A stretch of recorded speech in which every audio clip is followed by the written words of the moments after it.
Hi everyone, welcome back. So in this video, I'm gonna share with you how you can add the 20 moving average in MetaTrader 5. So just follow me and follow the steps. It's so easy and simple.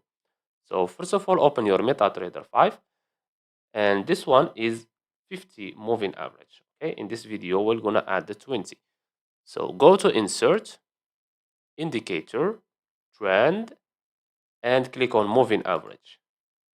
Now we have here period, type 20, like this. Keep it on simple. You can change this color if you want. So let's choose, for example, yellow. We have here the type of the line and we have here the width of the line. So for me, I will keep it on this one and click on OK. And as you can see here, this yellow is our 20 moving average. As you can see, moving average 20. And that's it. So I hope you found this video helpful. Don't forget to give us a like and subscribe. Thanks for watching and see you in the next one.